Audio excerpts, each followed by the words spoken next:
তুই যতটুকু ডিটেল পাবি তার সঙ্গে 10% খারাপ যোগ করে দিবি, ব্যাস, তাহলে রিপোর্ট ঠিকঠাক। বুঝছি। ইফতেখার কে?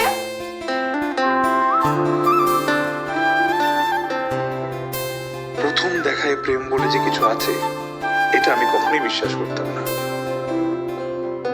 কিন্তু একটা মেয়ে ঝড়ের বেগে যেভাবে ঘরে ঢুকে গেল, মনে হলো আকাশ থেকে সাক্ষাৎ পরি নেমে এসে আমার দিলের ভিতর ঢুকে গেছে।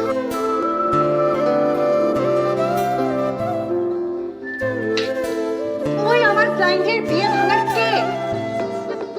তুই কেন আমার ক্লায়েন্টের বিয়ে ভাঙছিস বল?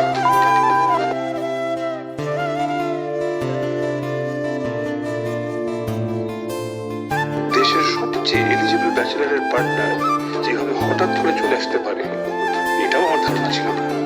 এত ধূমকেতু না, সাক্ষাৎ বজ্রপাত।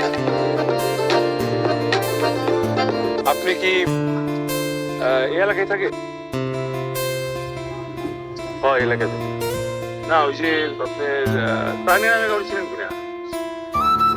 চিনি। কেন কি স্যার? না, বিয়ের ব্যাপারে খোঁজ দিচ্ছিলাম, বুঝছেন? ওই মেয়ের ব্যাপারে যা শুনতেছি সবই ভালো।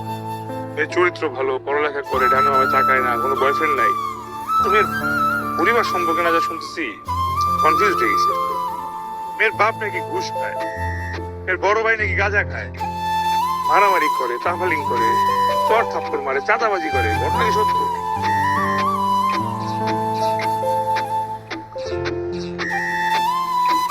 ঘটনা সত্য। আমি তানিয়ার ভাই।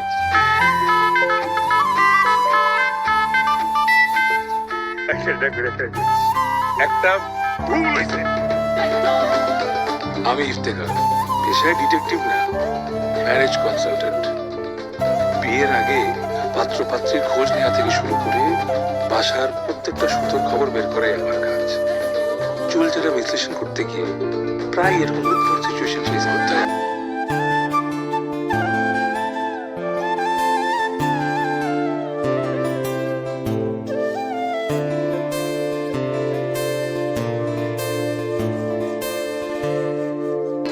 এইভাবে কেউ বাইক চালায়?